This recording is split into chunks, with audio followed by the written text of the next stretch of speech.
اربوں میں دم نہیں ہے، موالی میں سے لشکر اٹھیں گے کہ جو در حقیقت حضرت مہدی کی حکومت کو قائم کریں۔ حدیث میں یہ بھی آتا کہ اصفہان سے 70,000 یہودی دجال کا ساتھ دیں گے، کہ خراسان سے فوجیں چلیں گی جو یروشلم کو دوبارہ حاصل کریں گی، فتح کریں گی، جیسے پہلے یروشلم کھویا عربوں نے تھا، دوبارہ حاصل کیا تھا کرد خون صلاح الدین ایوبی رحمت اللہ علیہ۔ لیکن یہ کہ امام مہدی کی حکومت قائم کرنے کے لیے کون لوگ آئیں گے؟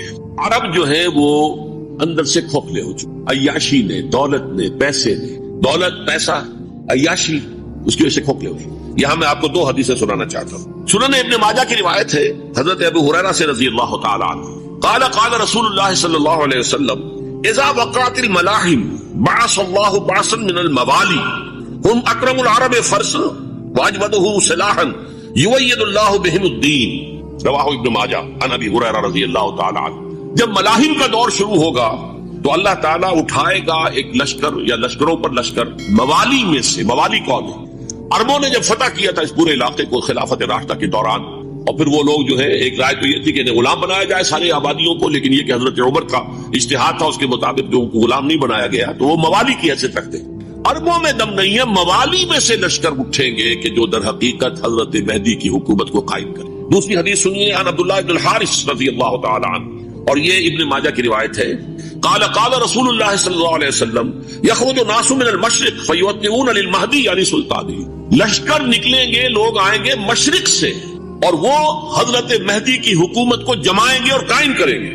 اب ذرا نوٹ کیجئے کہ جزیرہ نما عرب کے مشرق میں کون سے ملک ہیں؟ تین، ایران، افغانستان، پاکستان، یہ تین سالڈ مسلم ممالک، مسلم آبادی اکثریت۔ ویسے تو یہ کہ آگے ہندوستان میں 20 کروڑ مسلمان ہیں، لیکن وہ 20 کروڑ جو ہے وہ تو 80 کروڑ کے اندر تحلیل ہو جاتے ہیں غیر مسلموں میں، لیکن یہاں جو معاملہ ہے یہ غالب اکثریت کا۔ ان میں سے ایران کا معاملہ جہاں تک ہے نمبر 1 یہ کہ وہ شیعہ عقائد کے حصار میں بند ہے، اس سے ادھر ادھر ہونا اس کے لیے ممکن نہیں۔ حدیث میں یہ بھی آتا کہ اصفہان سے 70,000 یہودی دجال کا ساتھ دیں گے، لیکن بہرحال خراسان ایک صوبہ ہے افغانستان کا اس وقت بھی شمال مشرقی کونے میں، مجھے امید ہے وہاں سے خیر کی، کیونکہ خراسان کا لفظ وہاں پہ شامل ہے، اور حضور کی حدیث میں بعد میں آپ کو سناؤں گا کہ خراسان سے فوجیں چلیں گی جو یروشلم کو دوبارہ حاصل کریں گی، فتح کریں گی، جیسے پہلے یروشلم کھویا عربوں نے تھا، دوبارہ حاصل کیا تھا کرد خون صلاح الدین ایوبی رحمت اللہ علیہ۔ پھر عربوں نے کھویا ہے، لیکن لینے والے خراسان سے لشکر آئیں گے، یخرج من خراسان رایات سود لا يردها شیء حتی تنصب بإیلیا، خراسان کے علاقے سے کالے علم لے کر لشکر چلیں گے جن کے رخ کو کوئی موڑ نہیں سکے گا جب تک کہ وہ جا کر یروشلم میں نصب نہ ہو جائے۔ اس کے بعد نام آتا ہے پاکستان کا۔ یہ ہے میری اور آپ کی داستان، اور یہ ہے سبب جس کی وجہ سے کہ میں آپ سے یہ گفتگو کر رہا ہوں۔ اصل میں تو کس لیے؟ محض ایک علمی استفادہ، محض اپنی بات آراء کو ظاہر کرنے کا شوق نہیں، بلکہ یہ کہ اپنی ذمہ داری ہم پہچانے کہ ہم کس مقام پر کھڑے ہیں۔ دیکھیے اس پاکستان کے بارے میں یا ہندوستان کے بارے میں علامہ اقبال نے کہا تھا اپنے ترانہ ملی میں، میرے عرب کو آئی ٹھنڈی ہوا جہاں سے، میرا وطن وہی ہے، میرا وطن وہی ہے۔ اور مجھے بتایا گیا کہ سنن ابی داؤد میں یہ روایت موجود ہے کہ حضور نے فرمایا کہ ہندوستان کی طرف سے مجھے ٹھنڈی ہوا آتی ہے، اگرچہ مجھے وہ حدیث ابھی نہیں ملی ہے، لیکن حزب التحریر کا ایک کارڈ مجھے ملا تھا، تو اس میں اس حدیث کا اور اس میں ابو داؤد کا روایت کا حوالہ موجود تھا۔ لیکن میں جو چیز آپ کو بتا چکا ہوں وہ یہ کہ الف ثانی کا پورا تجدیدی کارنامہ اس ہندوستان کی سرزمین میں ہوا۔ مجدد الف ثانی شیخ احمد سرندی، شاہ ولی اللہ دہلوی، سید احمد بریلوی، وہ تو ہمارے پاکستان میں آ کر جو ہے ان کا خون جذب ہوا ارض پاکستان میں۔ پھر شیخ الہند مولانا محمود حسن۔ تحریک خلافت چلی تو صرف ہندوستان میں چلی اور کہیں نہیں چلی۔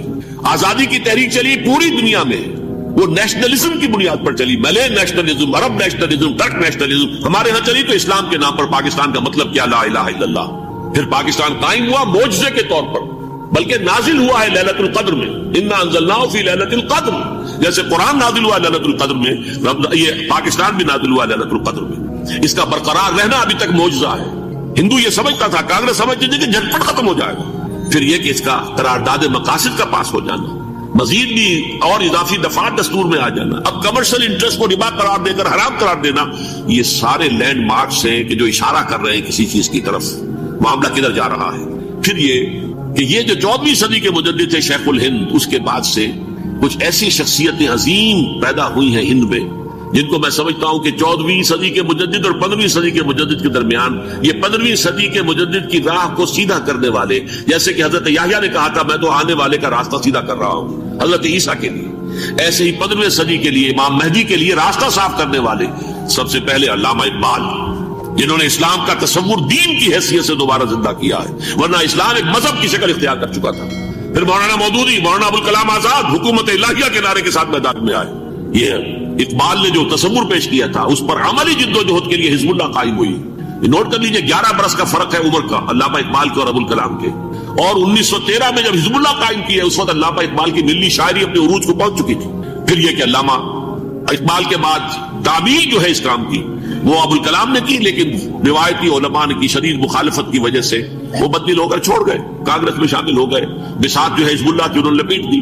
پھر مولانا مودودی آئے، انہوں نے وہ ڈور جو ہے اس کا سرا تھاما، جماعت اسلامی قائم کی حکومت الہیہ ہی کے قیام کے لیے، اگرچہ میرے نزدیک یہ کہ وہ انتخابی اور ایک قومی سیاست کی ایک جماعت بن کر پاکستان میں جو ہے دلدل میں پھنس گئی ہے۔ اب ہم اس کی کوشش کر رہے ہیں، تنظیم اسلامی اور یہ تحریک خلافت جس کے تحت یہ جلسہ ہو رہا ہے، یہ ساری چیزیں وہ ہیں کہ آپ کو سوائے پاکستان کے اور کہیں نہیں ملیں گی پوری دنیا میں۔ معلوم ہوتا ہے کہ پاکستان کو بہت بڑا رول پلے کرنا ہے اس میں، اور اس کے ساتھ اب جمع کر لیجئے افغانستان کی عمارت افغانستان، اسلامی عمارت افغانستان قائم ہو چکی ہے۔ یہ پچھلے 20 سالوں میں جو کچھ وہاں ہوتا رہا ہے اس سے پہلے تصور نہیں ہو سکتا تھا۔ علامہ اقبال کے فرزند بھی دیکھ کر آئے ہیں، تو اگرچہ وہ خود میں سمجھتا ہوں کہ خاصے انہیں آپ لبرل کہیں، آزاد خیال کہیں، لیکن اس درجے متاثر ہو کر آئے تھے کہ انہوں نے یہ کہا افغانستان میں جو میں نے حالات دیکھے ہیں کہ اگر 2-4 اور مسلمان ملکوں کے اندر یہ نظام قائم ہو جائے تو پوری دنیا مسلمان ہو جائے گی۔ یہ سب کچھ کیسے ہو رہا ہے؟ یہ آنے والے دور کی جھلکیاں ہیں۔ Coming events are casting their shadows before۔ یہ سب بتا رہے ہیں کہ پاکستان افغانستان کو مل کر اس میں کوئی عظیم رول پلے کرنا ہے، اور اس کے ضمن میں اب میں علامہ اقبال کے بارے میں آخری بات کہہ رہا ہوں۔ علامہ اقبال کے بارے میں عام یہ خیال ہے، انہوں نے اپنے خطبات میں مہدی کا اور نزول مسیح کا، حالانکہ میں کل پڑھ رہا تھا مولانا سید احمد اکبر آبادی رحمۃ اللہ علیہ کا ایک مقالہ ان کا کہ علامہ اقبال نے ابن خلدون کے بارے میں یہ کہا ہے کہ مہدی کا اور نزول عیسیٰ کا دونوں کا انہوں نے انکار کیا ہے، حالانکہ ابن خلدون نے نزول عیسیٰ کا انکار نہیں کیا، صرف مہدی کا انکار کیا۔ بہرحال علامہ اقبال نے خطبات میں انکار کیا ہے، لیکن یہ کہ اپنی شاعری کے اندر میں چیلنج کرتا ہوں کسی بڑے سے بڑے اقبال شناس کو، ان کا یہ شعر ذرا سنیے۔ خضر وقت از خلوت دشت حجاز آید بروں، کارواں زی وادی دور و دراز آید بروں۔ خضر وقت، امام وقت، رہنمائے وقت، قائد وقت، خلوت دشت حجاز، حجاز کی صحرا کی کسی خلوت گزینی سے نکل کر باہر آئیں گے۔ میں حیران ہوتا ہوں علامہ کے اس فکر پر اور اس مصرے پر۔ یہاں انہوں نے شیعہ اور سنی دونوں کے کانسیپٹ جمع کر دیے۔ شیعہ کا کانسیپٹ یہ چھپے ہوئے کسی غار میں وہاں سے برآمد ہوں گے، اور ہمارا کانسیپٹ میں ام سلمہ رضی اللہ تعالیٰ عنہ کی حدیث سنا چکا، چھپے ہوئے ہوں گے وہ وہاں پر، مدینے سے نکل کر آ کر مکے میں چھپ جائیں گے۔ اس خانہ جنگی کی حالت میں لوگ ان کی طرف دیکھ رہے ہوں گے، سوچتے ہوں گے انہیں میدان میں آنا چاہیے، کوئی پارٹ پلے کرنا چاہیے، امت کی رہنمائی کرنی چاہیے، لیکن وہ چھپیں گے، وہ کارے ہوں گے، وہ اس ذمہ داری کو قبول نہیں کرنا چاہیں گے، جا کے چھپ جائیں گے مکے میں، وہاں سے مکے والے انہیں نکالیں گے، اور وہ کارے ہوں گے، انہیں بالکل یہ پسند نہیں ہوگا کہ یہ ذمہ داری اٹھائیں۔ تو خضر وقت از خلوت دشت حجاز آیت بروں، کارواں زی وادی دور و دراز آیت بروں۔ کارواں جو چلے گا ان کی مدد کے لیے اس وادی دور و دراز، اس زی عظیم وادی دور و دراز، یہ وادی سندھ ہے۔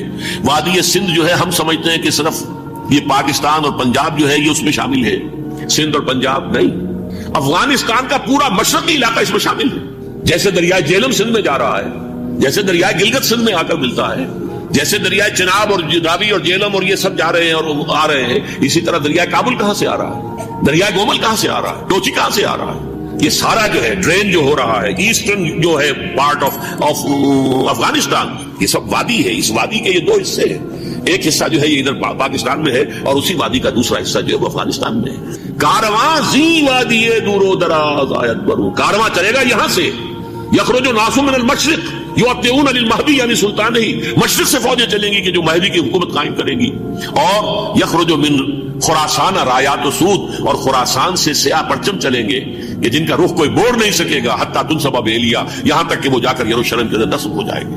حضرات، میں ایک میری گفتگو کا حصہ باقی تھا لیکن میں اسے چھوڑ رہا ہوں، اس لیے کہ گلوبلائزیشن جو اس کی ہوگی، جو خلافت علی منہاج النبوہ کی تجوید کامل حضرت مہدی کے ہاتھوں عرب میں ہوگی، اس سے پہلے اس کے لیے محنت، کوشش، جدوجہد پاکستان اور افغانستان میں ہو چکی ہوگی جو اسے سپورٹ کرے گی اور وہاں جا کر حکومت قائم کرے گی. اس کے بعد گلوبلائزیشن کا جو مرحلہ اس کا ہے وہ حضرت مہدی کے ہاتھوں نہیں ہے، وہ حضرت عیسیٰ ابن مریم ان کے نزول کے بعد ہے، جن کے نزول کے بعد دجال کا خاتمہ ہوگا اور یہودیوں کا استحصال ہوگا. مسلمانوں پر بھی بڑی تکالیف اربوں پر آئیں گی، شدائد آئیں گے، لیکن یہ وہ میں حصہ ملتوی رکھتا ہوں کسی دوسری محفلوں، کسی دوسری مجلس اور نشست پر.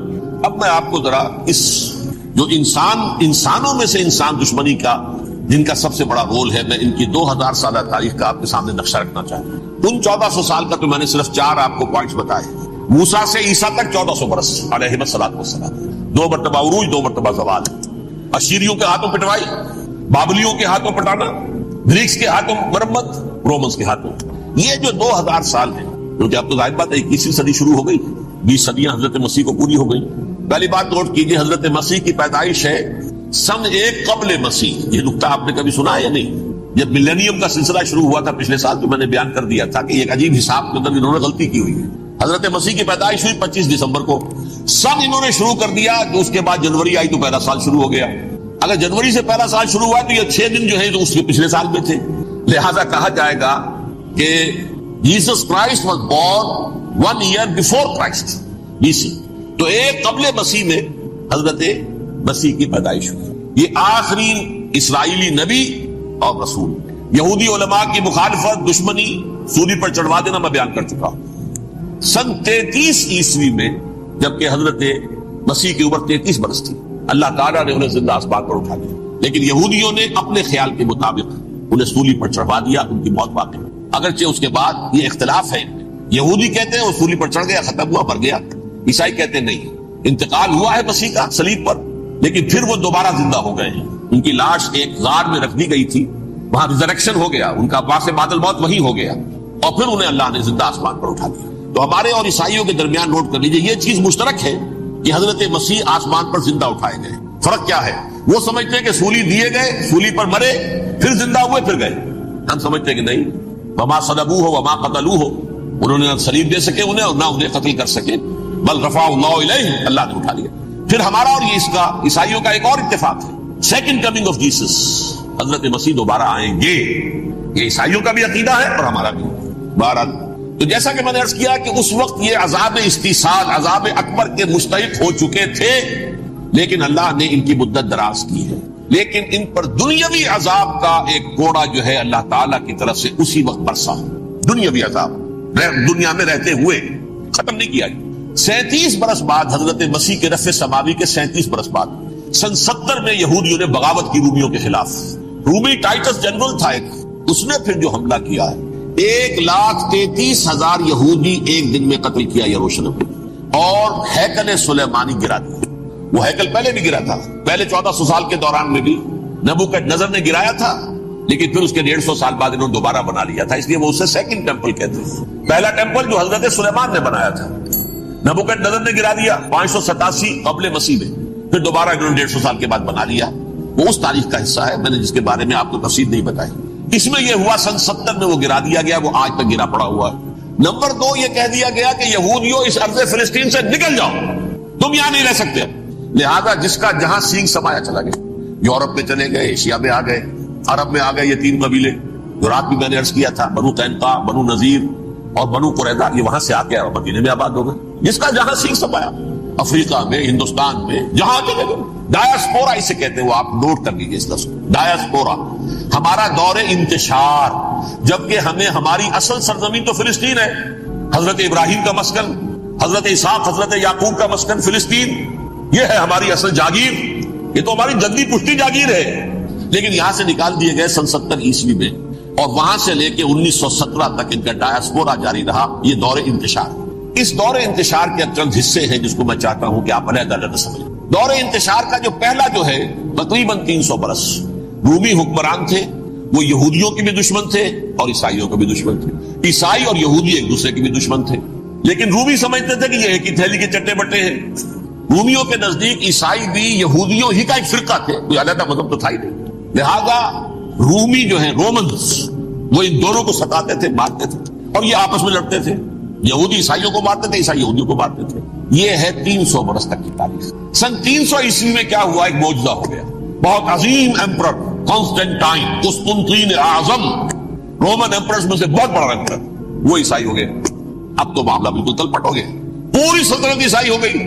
اب عیسائیوں کے عیش ہو گئے اور یہودیوں پہ مار پڑنی شروع ہوئی. اب عیسائیوں کا آپ خود سوچئے کہ جنہیں وہ خدا بنا بیٹھے ہیں, خدا کا بیٹا قرار دے رہے ہیں, ان کے قاتل کون؟ یہودی بدماش. لہذا ان کی وہ پٹائی شروع ہوئی ہے یورپ میں, پوری رومن امپائر میں انہیں ذلیل کیا گیا. شہروں میں آمد بند, علیحدہ رہو, گھیٹوز کے اندر رہو. یہودی کا نام جو ہے وہ گالی بن گیا. جیسے آج بھی یہودی گالی کہتے ہیں, جیسے خنزیر کا لفظ, وہ بھی اللہ کی مخلوق ہے, لیکن آپ کو معلوم ہے کوئی شخص زبان پر نام نہیں لانا چاہتا خنزیر کا, سور کا. ہے تو مخلوق وہ بھی, وہی ایک حیوان ہے. ایسے ہی ہے یہودی گالی, جھوٹ گالی. لہذا ایک طرف تو ان دونوں کے درمیان دشمنی, جس کو قرآن کہتا ہے وَأَغْرَيْنَا بَيْنَهُمُ الْعَدَاوَةَ وَالْبَغْضَاءَ, ہم نے ان کے مابین دشمنی جو ہے پیدا کر دی. اور جب یہ پوری سلطنت عیسائی ہو گئی تو قافیہ تنگ ہو گیا یہودیوں کا. اب آئیے 571 عیسوی, یعنی جب کہ ڈائسپورا کو کتنا عرصہ ہو چکا تھا؟ 500 برس. سن 70 سے شروع ہوا ڈائسپورا, جب ٹائٹس نے گرایا ہے ہیکل کو اور نکال باہر کیا انہیں فلسطین سے, بھاگ جاؤ, یہاں ایک یہودی بھی نہیں رہے گا, فلسطین سے نکال دیے. اس کے پورے 500 برس بعد سن 571 عیسوی میں حضور کی پیدائش ہوئی, ولادت با سعادت محمد رسول اللہ صلی اللہ علیہ وسلم. 610 میں آپ پر وحی کا آغاز ہوا. لیکن حضور کے ساتھ ان کا معاملہ کیا رہا؟ اول تو جبکہ حضور ابھی مکے ہی میں تھے, یہودیوں نے ریشہ دوانیاں شروع کر دی حضور کے خلاف. قریش مکہ کو سکھاتے تھے, پڑھاتے تھے, ان سے یہ پوچھو, ان سے یہ پوچھو, یہ اس طرح تنگ کرو, ان سے یہ امتحان لو. یہ آپ کے علم میں سورہ بنی اسرائیل میں, سورہ کہف میں وہ سوالات, جو امتحانی سوالات آئے تھے, ذوالقرنین کون تھا, اصحاب کہف کون تھے, وہ رسول بنے پھرتے ہو تو بتاؤ, اور یہ روح کی حقیقت کیا بتاؤ. یہ ساری ریشہ دوانیاں کر رہے تھے بیٹھے ہوئے ابھی وہیں پر. حضور ابھی پہنچے بھی نہیں. ہجرت فرما کر حضور تشریف لے آئے تو حضور نے جسے ماسٹر سٹروک کہا جائے گا, یعنی اسٹیٹس مین شپ کا ماسٹر سٹروک, آپ نے مدینے میں آتے یہودیوں کے ساتھ پیکٹ کر دیا, جوائنٹ ڈیفنس پیکٹ آف مدینہ, کہ اگر مکے والے ہم پر حملہ کریں گے تو ہم مل جل کر ایک قوم کی حیثیت سے مقابلہ کریں گے. یہ میثاق مدینہ کہلاتا ہے, جس کے بہت غلط معنی پہنائے جا رہے ہیں آج کل. بہرحال میں موضوع میرا چونکہ یہ نہیں, میں ادھر نہیں جاؤں گا. لیکن ہوا کیا, ہر مرتبہ یہ خیانت کے مرتکب ہوئے, ان نے جو عہد کیے تھے ان سے پھرے, اندر ہی اندر سازش, ریشہ دوانی, حضور کی بدترین دشمنی. سورہ نساء کی آیت نمبر 12 میں 14 میں 13 میں فرمایا ہے لا تزال تطلع علی خائنۃ منہم, اے نبی ہمیشہ آپ کے علم میں ان کی طرف سے خیانتیں, بدیانتیاں آتی رہیں گی. اور بار بار وہ مسلسل جنگ کی آگ بھڑکاتے تھے, قریش کو دعوت دیتے, آؤ آؤ آؤ, ہم اندر سے بغاوت کر دیں گے, تم آؤ تو صحیح, ختم کریں محمد کو اور اہل ایمان کو صلی اللہ علیہ وسلم رضی اللہ تعالیٰ عنہ اجمعین. لیکن پھر جب وہ آتے تھے تو یہ دبک جاتے تھے, ان میں ہمت نہیں تھی, میدان کے مرد نہیں رہے تھے. یہ سورہ حشر میں ان کا نقشہ کھینچا گیا ہے. کھلے میدان میں مقابلے کی اس کے اندر صلاحیت ہی نہیں. یہ تو فصیلوں کے پیچھے سے, جیسے عورتیں کہیں دیہات میں لڑائی ہوتی ہے تو مرد جو ہے گلیوں میں لڑتے ہیں, عورتیں اوپر سے پتھر پھینکتی ہیں, بس وہ کام یہ کر سکتے تھے. من ورائے جدر, فصیلوں کے پیچھے سے, جنگ میں میدان میں نہیں آ سکتے. بہرحال قرآن مجید میں ہے یہ سورہ مائدہ کی آیت نمبر 64, کلما اوقدوا نارا للحرب اطفاها اللہ. اکثر و بیشتر مواقع پر تو یہ جب آگ بھڑکاتے تھے جنگ کی, اللہ اسے بجھا دیتا تھا. لیکن بہرحال اس کے باوجود جنگیں ہوئی, غزوہ بدر, غزوہ احد ہوئی کہ نہیں, یہ ساری اصل شرارت نہیں تھی. اور اس کے نتیجے میں حضور نے پھر ایک ایک کر کے 3 قبیلوں کو سزا دی. غزوہ بدر کے فوراً بعد بنو قینقاع نکالے گئے مدینے سے, غزوہ احد کے فوراً بعد بنو نذیر نکالے گئے, اور غزوہ احزاب کے بعد بنو قریظہ نکال دیے. یہ تو میں نے آپ کے سامنے رکھ دیا صرف حضور کے زمانے میں ان کا کیا رہا دشمن. رات بھی ہم نے وہ آیت پڑھی تھی, لَتَجِدَنَّ أَشَدَّ النَّاسِ عَدَاوَةً لِلَّذِينَ آمَنُوا الْيَهُودُ وَالَّذِينَ أَشْرَكُوا. اہل ایمان کی دشمنی میں شدید ترین تم پاؤ گے یہودیوں کو اور مشرکین. مشرکین بھی بعد میں ہے, پہلے یہودی. حضور کے بعد کیا ہوا آپ یہ نوٹ کیجئے, یہ ان کی تاریخ کا دوسرا دور. حضرت عمر رضی اللہ تعالیٰ عنہ کا عہد خلافت ہے, بیت المقدس کا محاصرہ کیا گیا, فصیل بڑی اونچی, شہر اندر سے سیلف سفیشینٹ, حملے کا راستہ کوئی نہیں, محاصرہ طول کھینچ رہا ہے, لیکن ان کے پاس رسد بھی موجود ہے, پانی بھی موجود ہے, وہ دروازے بند کر کے بیٹھے ہوئے. بالآخر اللہ تعالیٰ کی مشیت کا ظہور کیسے ہوا, ان کے کچھ علماء آئے فصیل پر, کہا دیکھو مسلمانوں تم قیامت تک بھی یہاں پڑے رہو گے محاصرہ کر کے, ہمارا یہ شہر فتح نہیں ہوگا. ہاں ایک درویش بادشاہ کے ہاتھوں یہ شہر فتح ہونا ہے, لیکن تمہارے اندر ہمیں وہ نظر نہیں آتا. ابو عبیدہ بن الجراح رضی اللہ تعالیٰ امین هذه الامہ, وہ فوراً ذہن گیا وہ درویش بادشاہ مدینے میں بیٹھا ہوا ہے عمر رضی اللہ تعالیٰ. اب ایک اور عمر بھی ہے جو قندار میں بیٹھا ہے, نقشہ وہی ہے, سادگی کی حد تک نقشہ وہی, بالکل وہی, اپنی آنکھوں سے دیکھا. وہی ساتھ عمر اول عمر ثانی تھے عمر بن عبدالعزیز. اب ایک اللہ کے فضل سے اللہ تعالیٰ ایدہ اللہ بنصرتہ، اللہ تعالیٰ ان کی نصرت فرمائے، دشمنوں کو ان کے مقابلے میں نیست و نابود کرے. انہوں نے ریکویسٹ بھیج دی کہ حضور تشریف لائیے، یہ شہر فتح ہو جائے گا. وہ ہے سفر تاریخی، اتنا طویل سفر، تقریباً 700 میل، ایک اونٹ، ایک خادم، ایک منزل پہ امیر المومنین اوپر بیٹھے، خادم آگے چل رہا ہے، اگلی منزل پہ خادم اوپر بیٹھا ہے، امیر المومنین آگے جا رہے ہیں. اور جب پہنچے ہیں تو وہ باری تھی خادم کی، انہیں ہاتھ جوڑ دیا، حضور خدا کے لیے تم کیا کہیں گے لوگ، وہ میرا برا حال کر دیں گے، تمہیں شرم نہیں آئی؟ امیر المومنین پیدل آگے چل رہے، نکیل پکڑ کر، تم بیٹھے ہو اوپر براجمان ہو. حضرت عمر فرمایا دورو نہیں، باری تمہاری ہے، بیٹھ.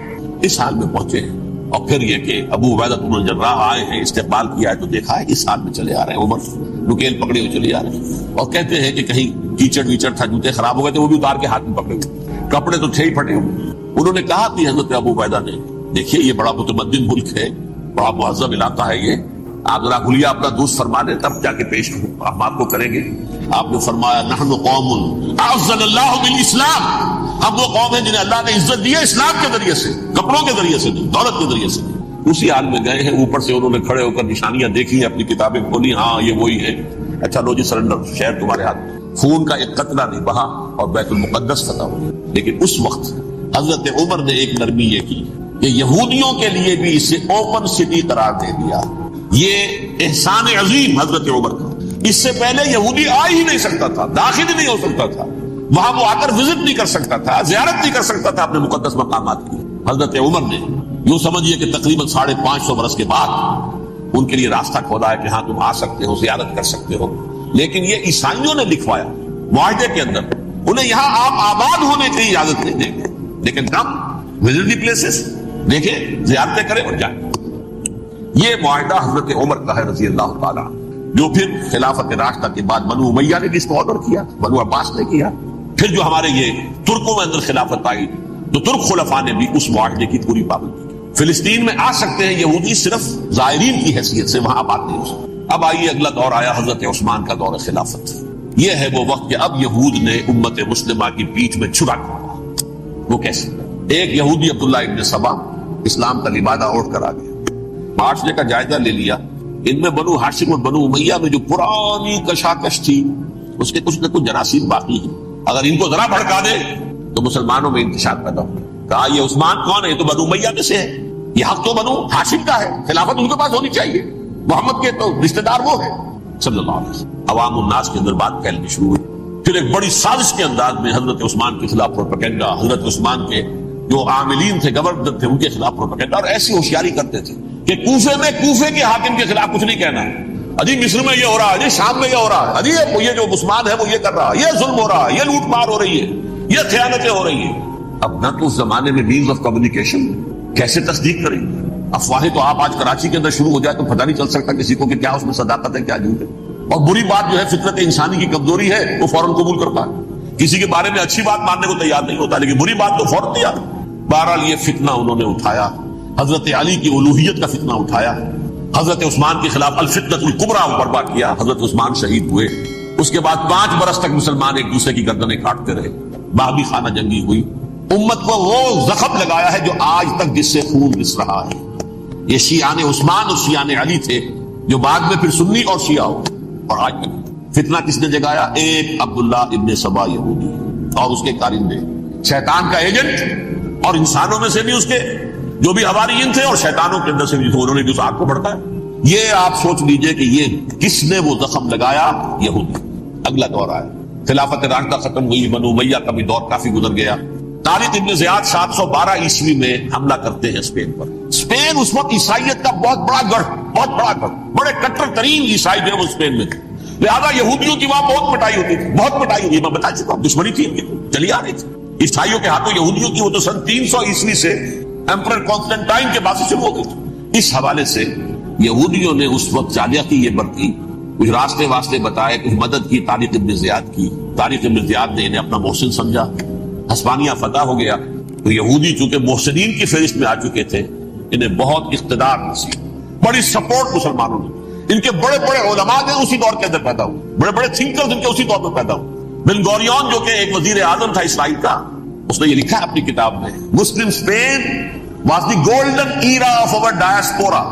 وہ ڈائسپورا جو 70 عیسوی سے شروع ہوا تھا اور 1917 عیسوی تک جاری رہا ہے، اس میں سے گولڈن ایرا ہمارا جو تھا وہ مسلم اسپین تھا. اسپانیہ میں بیٹھ کر ہم عیش کیے، لیکن وہاں سے انہوں نے اور جو کچھ کیا، یہ تو داستان کے تو بہت سے گوشے ہیں، لیکن میں جس اسٹریٹ لائن میں چل رہا ہوں اس کے اعتبار سے ایک بات سمجھ لیجیے. وہاں بیٹھ کر انہوں نے اب عیسائیت کی پیٹھ میں چھڑا گھونپا، پروٹیسٹنٹ مذہب پیدا کیا، تقسیم کر دیا.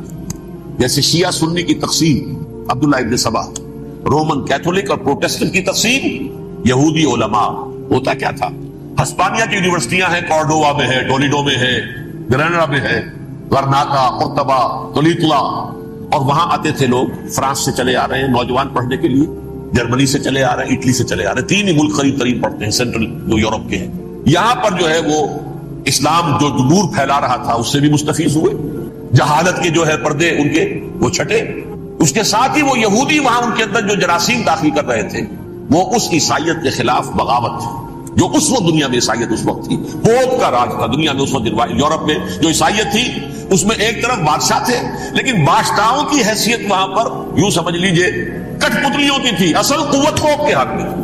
اور پوپ کو انہوں نے جیسے قرآن نے کہا اتخذوا احبارهم ورهبانهم اربابا من دون اللہ، کیونکہ سینٹ پال نے شریعت موسوی ساقط کر دی تھی تو اب شریعت تھی ہی نہیں. پوپ کو اختیار تھا جس چیز کو چاہے حلال قرار دے دے، جس چیز کو چاہے حرام قرار دے. اتخذوا احبارهم ورهبانهم اربابا من دون اللہ. انہوں نے کہا سا کہ پوپ کس بلا کا نام ہے، یہ بھی انسان ہے. بات تو ٹھیک تھی نا، اصل حیثیت تو کتاب کی ہونی چاہیے، divine book, revealed scripture.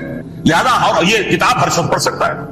Pope کے باپ کو جو ہے کوئی اس کے لیے پروپرائٹری رائٹس تو نہیں ہے کہ صرف پوپ پڑھ سکتا ہے یا پادری پڑھ سکتے ہیں. ہم بھی پڑھ سکتے ہیں، ہم بھی سمجھ سکتے ہیں. یہ باتیں تھی کہ جن کو بڑھا چڑھا کر بیان کر کے اور پوپ کا اقتدار ختم کرا دیا اور توجہ مرکوز کر دی بائبل کی طرف. اب بائبل میں بڑا حصہ تو اولڈ ٹیسٹامنٹ کا ہے. نتیجہ کیا ہوا، یہود کی عظمت پروٹیسٹنٹس کے نزدیک مسلم ہو گئی. اصل قوم تو یہ ہے، وہ دشمنی بدلی کہ نہیں بدلی. موسیٰ کے امتی یہ ہے، تورات موسیٰ کو دی گئی، ابراہیم کی نسل یہ ہے. لہذا وہ جو دشمنی تھی، جو عداوت تھی کہ ہمارے خدا کو سوری چڑھانے والے ہیں یہ بدماش، اس کا ازالہ ہوا اس پروٹیسٹنٹ مذہب کے نتیجے میں. یہ میں اب آپ کو بتاتا ہوں کہ ایک نتیجہ وہ نکلا ہے جسے برٹرینڈ رسل نے بیان کیا ہے. اس کی کتاب ہے ان پریز آف آئیڈلنس، صفحہ 108. وہ لکھتا ہے کہ Christians retaining the Judaic belief in special revelation added to it the Roman desire for world wide domination and the Greek taste for metaphysical subtleties. The combination produced the most fiercely persecuting religion that the world has yet known. یہ 3 چیزیں آ کر عیسائیت میں مل گئی. ایک تو جب اولڈ ٹیسٹمنٹ جو ہے وہ ان کے ہاتھ میں آ گئی، اور اس کے میں کچھ آپ کو بتا دیتا ہوں کہ اولڈ ٹیسٹمنٹ کی تعلیمات، کیونکہ یہ اولڈ ٹیسٹمنٹ جو ہے یہ محرف تھی. اصل تورات تو گم ہو گئی تھی 587 قبل مسیح میں، جب پہلی مرتبہ ہیکل جو ہے تباہ ہوا ہے اس وقت ختم ہو گئی تھی. اس کے کوئی 150 سال کے بعد انہوں نے یادداشتوں سے مرتب کر کے لکھی ہے. اب اس میں ان کے اپنے خیالات، اپنے امانی، اپنی توجیحات وہ شامل ہو گئی. لہذا میں آپ کو حوالے دیتا ہوں اس کتاب کے اندر مظالم کی جو تعلیم دی گئی ہے. اہل کتاب نے اپنے مظالم قتل عام کے جواز کے لیے تورات میں تبدیلیاں کی اور پیغمبروں پر دہشت ناکی اور بدترین حرام کاری کے الزامات لگائے. سنیے، پہلا حوالہ ہے یہ گنتی باب 31 آیات 17-18. اس لیے ان بچوں میں جتنے لڑکے ہیں سب کو مار ڈالو، اور جتنی عورتیں مرد کا منہ دیکھ چکی ہیں ان کو بھی قتل کر ڈالو، لیکن ان لڑکیوں کو جو مرد سے واقف نہیں اور اچھوتی ہیں اپنے لیے زندہ رکھو. یہ کسی اللہ کی کتاب کا یہ جملہ ہو سکتا ہے، کسی ریویل بک کا؟ اور سنیے، یہ ہے استثناء ڈیوٹرانومی باب 20 آیت 16-18. پر ان قوموں کے شہروں میں جن کو خداوند تیرا خدا میراث کے طور پر تجھ کو دیتا ہے، کسی ذی نفس کو جیتا نہ بچا رکھنا، جیسا خداوند تیرے خدا نے تجھ کو حکم دیا بالکل نیست کر دینا. مرد، عورتیں، بچے، بوڑھے، سب. یہ کتاب مقدس ہے. اور سنیے، سیموئیل باب 27 آیت نمبر 9. اور داؤد نے اس سرزمین کو تباہ کر ڈالا اور عورت مرد کسی کو جیتا نہ چھوڑا. نمبر 4، ان سب آباد شہروں کو ماں، عورتوں اور بچوں کے بالکل نابود کر ڈالا. کتاب استثناء باب 3 آیت 6. یہ ہے جو کہہ رہا ہے برٹرینڈ رسل. کرسچینٹی میں آ کر یہ 3 چیزیں شامل ہو گئی. ایک تو یہ باربیرین، یہ تعلیم جو ہے، اور یہ مذہب کے نام پہ تعلیم، یہ کتاب مقدس کی تعلیم. نمبر 2، رومنز کے اندر جو ایک تمنا تھی ورلڈ ڈومینیشن کی، وہ عیسائیت کے اندر آ گئی. جیسے کہ پوری رومن امپائر جو ہے عیسائی ہو گئی، اسے وراثت کے اندر ورلڈ ڈومینیشن کی جو ایک تمنا تھی وہ مل گئی. اور پھر یہ کہ انہوں نے جو توہمات تھے یونانیوں کے ان کو بھی اپنے ہاں مختلف شکلوں کے اندر جمع کر لیا. ان تین چیزوں کا the combination produced the most fiercely persecuting religion that the world has yet known. اس کے نتیجے میں دنیا میں تاریخ انسانیت کے اندر جو بدترین خوخار ترین مذہب ہو سکتا ہے وہ شکل عیسائیت نے اختیار کی. اور اس کا مظہر عتم کیا تھا نوٹ کیجیے, صلیبی جنگیں. ایک بات ٹائم ٹیبل کے اعتبار سے نوٹ کر لیجیے گا, فرسٹ ملینیم ختم ہوا, سیکنڈ شروع ہوا. ان کے 1000 سال ختم ہوئے تو 11ویں صدی میں سیکنڈ ملینیم شروع ہوا تو پہلی صلیبی جنگیں ہوئی. لاکھوں مسلمان قتل تھے. صرف یروشلم کے اندر اتنا خون بہایا ہے کہ خود ان کے ہسٹورینز لکھتے ہیں کہ جب ان صلیبیوں نے جب گھوڑوں کے ساتھ وہ چل رہے تھے گلیوں میں تو ان کے گھوڑوں کے گھٹنوں تک خون کی ندی بہ رہی تھی. یہاں سے گزرے ختم کرتے چلے گئے, آبادیاں کی آبادیاں ختم. اگرچہ اس کروسیڈ میں گیہوں کے ساتھ گھن بھی پسا, یہودی بھی بہت مارے گئے. یہ فرانس سے جرمنی سے جب یہ کروسیڈرز آ رہے تھے 3000 میل کا سفر طے کر کے آئے تھے. سوچئے تو صحیح, اربن ثانی پوپ جو تھا آگ لگا دی تھی اس نے پورے یورپ کے اندر. شرم سے ڈوب مرو, تمہارے مقدس علاقے مسلمانوں کے ہاتھ میں. انفیڈلز, یہ کافر, یہ مرتد, یہ ملحد. مسیح جہاں پیدا ہوا, مسیح کو جہاں سولی دی گئی, وہ کہاں ہے؟ ان کے ہاتھ میں.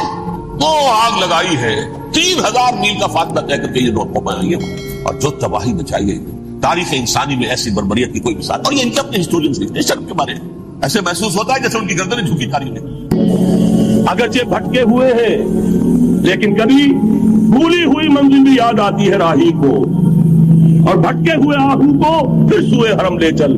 اس کی ضرورت ہے مسلمان کو پھر اس کا مقصد یاد دلایا جائے. پاکستان اس لیے نہیں بنایا گیا تھا کہ ہمارے ہاں ٹاٹے اور بلے نہیں تھے تو ہمارے پاس اس کے بھی باپ وجود میں آ جائے, اس لیے تو نہیں بنایا گیا تھا. پاکستان اس لیے نہیں بنایا گیا تھا کہ جاگیرداروں کی جاگیرداریاں محفوظ ہو جائیں. پاکستان اس لیے تو نہیں بنایا گیا تھا. اور یہ کہ نمازیں اور مسجدیں تعمیر ہو جائیں, مسجدیں تو امریکہ میں تعمیر ہو رہی ہیں عالی شان سے عالی شان, اس لیے پاکستان نہیں بنا تھا.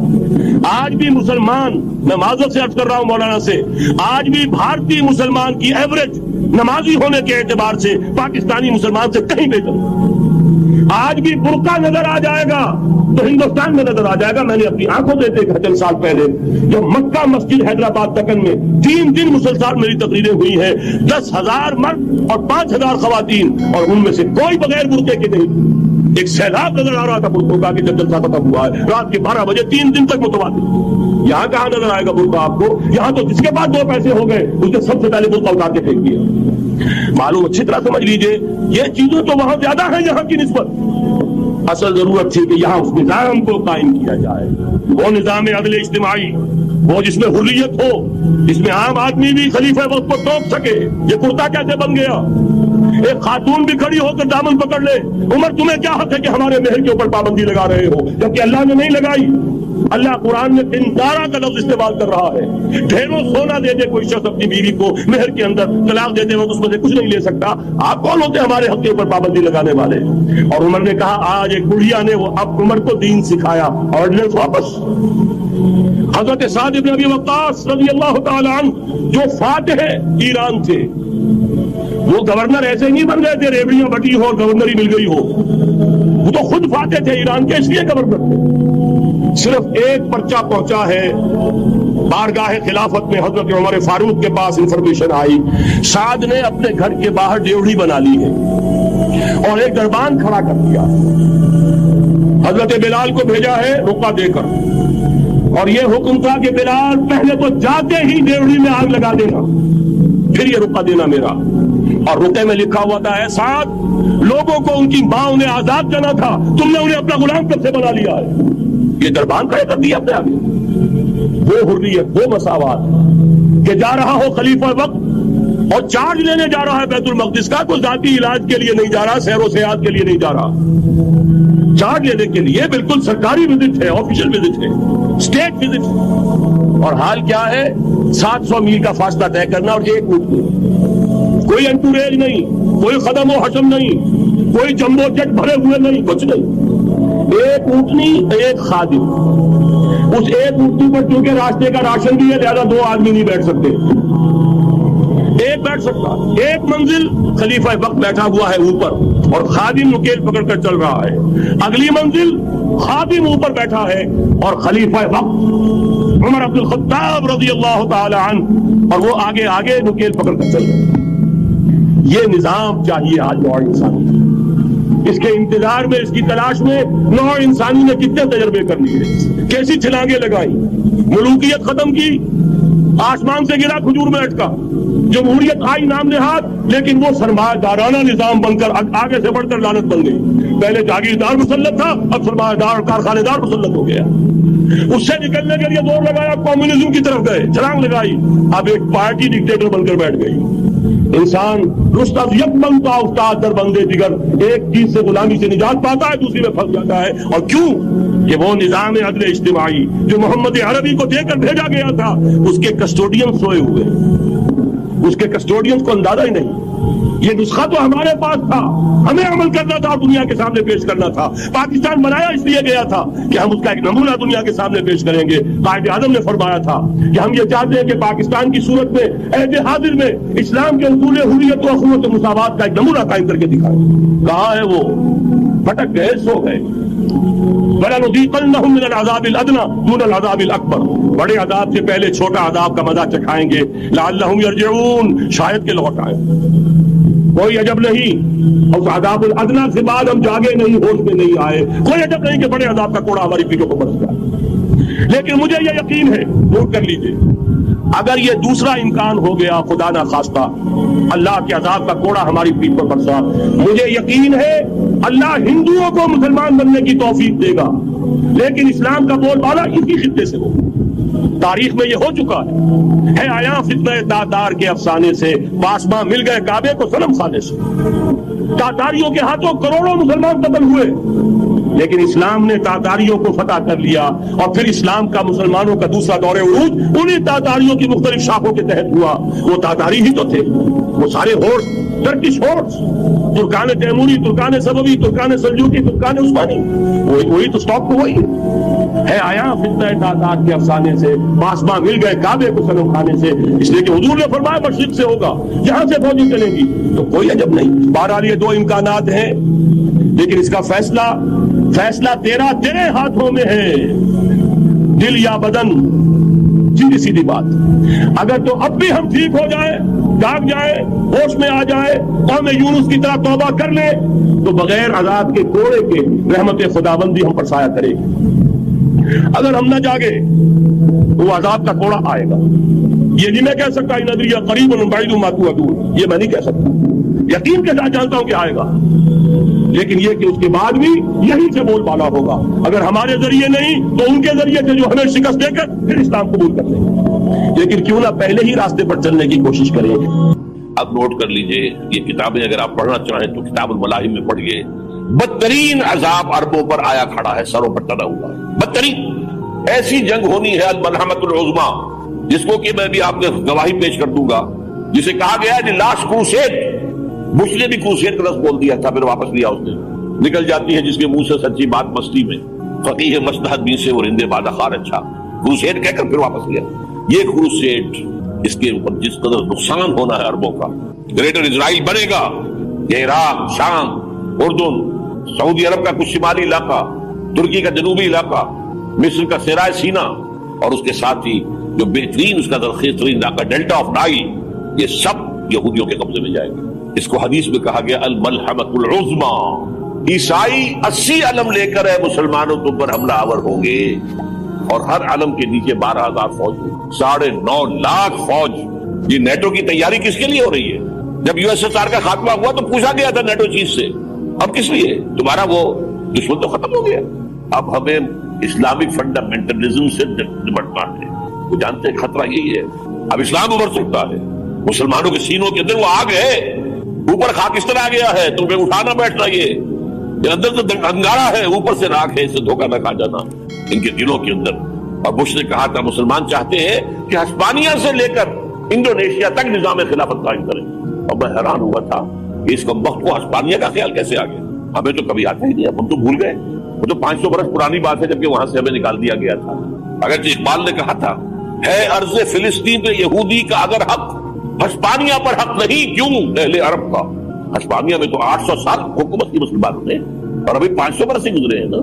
یہودی تو عرض مقدس سے 2000 سال نکالے گئے, انہیں نہ کیا بات کیا گیا, عربوں کے سینے میں خنجر پھونک دیا گیا. کوئی چھوٹا سا ملک جو چاہتا کرتا, کوئی پوچھنے والا نہیں. امریکہ جیسے اپنے بیٹے کی حفاظت کرے ویسے کرتا, اور حضور نے فرمایا ہے وہ جنگ جب ہوگی تو ایک باپ کے اگر 100 بیٹے ہوں گے تو 99 ختم ہو جائیں گے، ایک بچے گا. یہ حدیث صحیح. اور آپ نے فرمایا ویل للعرب من شر قد اقترب، عربوں کے لیے ہلاکت، عربوں کے لیے بربادی ہے اس شر سے جو قریب آ چکی ہے. اور آج جس طرح انہوں نے ان کی تہذیب کو اختیار کر لیا، دبئی جا کر دیکھیے، بدترین مغربی معاشرہ جو ہے وہ دبئی کے اندر اپنے قائم کر کے دکھاتے ہیں. اب سعودی عرب اس راستے پر بڑھ رہا ہے، اور اس کے بعد نمبر 2 پر جو ہے ہم پاکستانی ہیں. لیکن میں اس کے پہلی بات جو کہہ رہا ہوں وہ تو یقینی ہے، اس میں تو احادیث صحیحہ موجود، اگرچہ اس کے بعد پانسا پلٹے گا، پھر حضرت مہدی کا ظہور ہوگا، حضرت عیسیٰ کا نزول ہوگا، اور وہ گریٹر اسرائیل گریٹر گریو یارڈ بنے گا یہودیوں کا، ایک ایک یہودی قتل ہوگا اور دفن ہوگا. یہ بات میں ہونا ہے. میں پہلی بات فرض کر رہا ہوں، وہ پانسا پلٹے گا جب پلٹے گا. ابھی جو سامنے ہے وہ کیا، جس ملحمۃ العظمیٰ کہا حضور نے، جسے آرمگیڈون کہتے ہیں عیسائی. آرمگیڈون کی اگر کہیں جا کر آپ دیکھیں گے، آپ ڈکشنری میں مانی تو کیا لکھا ہے، a very big war which will be fought between the forces of evil and good before the end of this world. اس دنیا کے خاتمے سے پہلے خیر اور شر کی قوتوں کے درمیان بہت بڑی جنگ ہوگی. ارمجدون اسے کہتے ہیں عربی میں، اور آرمگیڈون اسے کہتے ہیں انگریزی کے اندر. اور یہ بائبل کی آخری کتاب کے اندر ہے، جو اس میں کہ مکاشفات یوحنا، ریولیشنز آف سینٹ جان. یہ تو میں کہہ رہا ہوں یقین کے ساتھ، اور زیادہ دور نہیں آیا چاہتا ہے. اس لیے کہ یہودیوں کا اور عیسائی جو کنزرویٹوز ہیں، نیو کنزرویٹوز، ان کا 5 نکاتی ایجنڈا ہے متفق علیہ، جس کے تحت یہ جنگ صلیبی شروع کی گئی ہے. تو سن لیجئے آپ، آرمگیڈون نمبر 1، گریٹر اسرائیل قائم ہو جانا اس کے نتیجے میں نمبر 2، مسجد اقصی اور قبۃ الصغریٰ کو گرانا نمبر 3، وہاں 3rd ٹیمپل، وہ مسجد جو حضرت سلیمان نے بنائی تھی 1000 قبل مسیح میں، پھر برباد کی تھی نیبوکدنیزر نے، دوبارہ بنائی گئی، پھر دوبارہ ختم ہوئی 70 عیسوی تک گری پڑی. ان کا خانہ کعبہ گرا ہوا ہے 70 عیسوی سے لے کر آج تک. ایک دیوار ہے ویلنگ وال، جہاں جاتے ہیں روتے ہیں پیٹتے ہیں ماتم کرتے ہیں، وہاں وہ بنے گا 3rd ٹیمپل. اور نمبر 4 اس میں لا کر رکھا جائے گا تخت حضرت داؤد کا. یہ تخت کہاں ہے اس وقت؟ یہ لندن شریف کے اندر جو ان کی پارلیمنٹ کا جو چرچ ہے، ویسٹ منسٹر ایبے، اس میں رکھا ہوا. ایک پتھر تھا جس پر بٹھا کر حضرت داؤد کی تاجپوشی ہوئی، پھر حضرت سلیمان کی ہوئی، پھر وہ پتھر رکھ دیا گیا جب حضرت سلیمان نے بنایا ہیکل مسجد اقصی. وہاں رہا وہ، ہر بادشاہ جو تھا یہودی اسی کے اوپر بٹھا کر اس کی تاجپوشی ہوتی تھی. سن 70 میں ٹائٹس نے گرایا اسے ہیکل کو، وہ پتھر لے گیا، وہاں سے روم گیا، روم سے آئرلینڈ گیا، آئرلینڈ سے اسکاٹ لینڈ آیا، اسکاٹ لینڈ سے انگلینڈ آیا، اور اب وہ رکھا ہوا ہے 14ویں صدی عیسوی سے آج تک. وہ ویسٹ منسٹر ایبے میں رکھا ہوا، ایک کرسی کی سیٹ میں اسے بنا دیا گیا ہے تخت کی شکل. اب انگریزوں میں کوئی ملکہ ہو، کوئی بادشاہ ہو جس کی بھی تاج پیش ہونی اس میں ہو، یہ لا کر رکھا جائے گا 3rd ٹیمپل میں. اور اس پر یہودیوں کے خیال کے مطابق ان کا مسیحا آئے گا جو مسیح دجال ہوگا. عیسائیوں کے خیال کے مطابق حضرت عیسیٰ آئے گی، وہ ہمارا بھی خیال حضرت عیسیٰ آئے گی علیہ السلام. بہرحال یہ تو بات کی بات ہے نا، اس وقت جو عرض کر رہا ہوں عربوں پر بہت بڑا عذاب. اور پاکستان کا معاملہ البتہ یہ ہے، میں یقین سے نہیں کہہ سکتا، ہینگنگ ان دی بیلنس. ہو سکتا ہے اللہ تعالیٰ ہم پر رحم فرمائے، ہو سکتا ہے اگرچہ اسی پہ شرائط ہوگی. چمن کے مالک اگر بنا لے موافق اپنا شعار، اب بھی چمن میں آ سکتی ہے پلٹ کر چمن سے روٹھی بہار، اب ہو سکتا ہے. اور یہ بھی ہو سکتا ہے کہ اللہ تعالیٰ نے معجزانہ طور پر ہمیں ملک دیا، ہم نے اللہ سے بدعہدی کی، وعدہ خلافی کی، غداری کی، لہذا سزا دی جائے اور ہم سے یہ ملک چھین لیا جائے. It's just possible. دور نہ سمجھے، اس انہونی بات نہ سمجھے. جو گھیراؤ ہو رہا ہے آپ کے مغرب میں نیٹو فورسز اور مشرق میں بھارت فورسز، بھارتی فورسز گدھوں کی طرح بیٹھے ہوئے انتظار کر رہے ہیں پاکستان اور ڈسٹیبلائز ہو جائے، یہاں اور بدامنی ہو جائے. اب لاہور میں پھر آج دھماکے ہو گئے. 2 دن پہلے کا دھماکہ میں سہ کے آیا ہوا ہوں، آپ کے سامنے بیٹھا ہوں. تو جانے بچی ہیں جو ہماری اکیڈمی کا حشر ہوا میں آپ کو نہیں بتا سکتا. یہ سارا کیوں ہو رہا ہے؟ تاکہ یہاں بدامنی ہو جائے اور ہمیں جواز مل جائے، مغرب سے نیٹو فورسز داخل ہو جائیں، مشرق سے بھارتی فورسز آ جائیں اور ہمارے ایٹمی دام توڑ کر اور پھر ہمیں بھارت کے سامنے ڈال دیا جائے. نو ڈو ایز یو لائک. یہ ان کا نقشہ ہے. ہوگا کیا وہ اللہ جانتا ہے، ہوگا وہ جو اللہ چاہے. لیکن اللہ کا چاہنا جو ہے وہ کس پر منحصر ہے؟ یہاں انقلاب برپا کرو، یہاں اسلام لاؤ. اگر دھندوں میں لگے رہو گے تو وہ خود بخود نہیں آ جائے گا انقلاب. صحابہ نے جانیں دی تھی، کتنی تکلیفیں اٹھائی تھی. 12 برس تک مکی دور کے اندر بانشہ درویشی در ساز و دمادم زن، جو پختہ شبی خدرا پر سلطنت جم سن. یوم طائف یاد ہے جو حضرت عائشہ فرماتی ہے کہ میں نے پوچھا تھا حضور سے کہ یوم احد سے زیادہ سختی بھی آپ پر کبھی آئی؟ یوم احد پر کیا ہوا تھا؟ تلوار کا وار پڑا تھا آپ کے چہرے مبارک. یہ جو رخسار کی ہڈی ہے اس کے اندر وار گیا ہے، اوپر خود کی 2 کڑیاں تھی، وہ اس پہ گھس گئی، 2 دندان مبارک شہید ہوئے۔ وہ خود کی کڑیاں ایک صحابی نے اپنے دانتوں سے پکڑ کے کھینچنے کی کوشش کی، دانت نکل گئے، وہ نہیں نکلی، کیا جتن کر کے نکالی گئی ہوگی تو خون کا فوارہ آیا، اتنا خون گیا ہے کہ آپ بے ہوش ہو گئے، گر گئے، اور مشہور یہ ہو گیا کہ آپ کا انتقال ہو گیا، شہادت ہو گئی۔ یہ سیرت کبھی پڑھی ہے؟ حضرت عائشہ کے ہوش کا تو یہی دور تھا نا، یوم طائف میں جو آپ کیا تھی، بچی تھی، مجھے کیا پتا کیا ہو رہا ہے حضور کے ساتھ۔ 3 دن تک حضور مکے کی گلیاں اور وہاں کے اوباش لوگ پتھراؤ کر گئے تھے اس امید میں کہ شاید وہاں کا کوئی سردار ایمان لے آئے، تو یہاں تو ابو طالب بھی فوت ہو گئے، یہی دنیاوی سہارا تھا، خاندانی سہارا تھا ابو طالب کے ذریعے، اور گھر میں ایک دلجوئی کرنے والی رفیقہ حیات تھی، وہ بھی، ان کا بھی انتقال ہو گیا۔ آپ نے کہا یہ عام الحزن ہے، اب تو سب کو طے ہو گیا قریش کو کہ اب جیسے قتل کر دو، اسی لیے آپ گئے طائف، شاید وہاں کا کوئی بڑا سردار مانے، ایمان لے آئے مجھ پر، تو میں اپنا مرکز ادھر شفٹ کر دوں۔ تینوں سے ملے ہیں، تینوں نے وہ جواب دیے، نکل جاؤ یہاں سے، میں تمہارے ساتھ بات بھی کرنے کو تیار نہیں۔ اچھا، تمہارے سوا کوئی نہیں ملا تھا اللہ کو نبی بنا کر بھیجنے کے لیے؟ دیکھو جاؤ، میں بات نہیں کرنا چاہتا، ہو سکتا ہے میں بے عزتی کر بیٹھوں، واقعی تم اللہ کے نبی ہو تو میں مارا جاؤں گا، جاؤ جاؤ جاؤ۔ یہ سلوک محبت کے ساتھ، اور پھر چھوکروں کو، اسٹریٹ ارچنز جنہیں آپ کہتے ہیں، اشارہ کیا تھا، خبر لو ان کی پتھراؤ ہو رہا ہے، ساتھ میں ہے ہی ایک آدمی سے، زید بن حارثہ، اب سامنے سے پتھر آ رہے ہیں تو حضرت زید آگے آ جاتے ہیں، ڈھال بنتے ہیں، مجھے لگے پتھر وضو کر رہے، آپ پیچھے سے آ رہے ہیں، چاروں طرف سے تو ڈھال نہیں بن سکتا، جسم لہو لہا، خون جا کر جوتیوں میں جم گیا ہے، جوتی اتر نہیں دی، پھر وہاں سے واپسی پہلے دعا مانگی ہے، اللہم الیک اشکو ضعف قوتی وقلت حیلتی وہوانی علی الناس، اے اللہ تیری جناب میں فریاد لے کر آیا ہوں اپنی قوت کی کمی کا، اپنے وسائل کی کمی کا، اور جو ذلت و خواری ہو رہی ہے لوگوں کے سامنے، الا ملتقنونی، مجھے کس کے حوالے کر دیا، الا بعیدی یتجہمونی، یہ میرے اوپر ہجوم کر کے آ جائے، حملہ کریں، اور عدو من لگتا امرے، یہ دشمن کے حوالے میرا معاملہ کیا جو چاہے کرتے ہو۔ لیکن پھر ابدیت غالب آتی ہے، ان لم یکن علی غضب فلا ابالی، اللہ اگر تو ناراض نہیں ہے تو مجھے کوئی پرواہ نہیں، سر تقدیم خم ہے جو مزاج یاد کا، مجھے اندیشہ یہ ہے کہ تو ناراض تو نہیں ہوئی۔ یہ تکلیفیں جھیلی ہے، سینکڑوں صحابہ نے جانوں کا نذرانہ پیش کیا ہے، احزاب کی جنگ میں فاقوں پر فاتح ہو رہے تھے، اور ان فاقوں کی حالت میں خندق کھودنے کا حکم ملا ہے، لوگوں کی کمریں دوہری ہو رہی ہیں، پتھر باندھے ہیں اپنے پیٹوں سے، اپنے چادروں کے ساتھ کس کر، کمر دوہری ہو جائے۔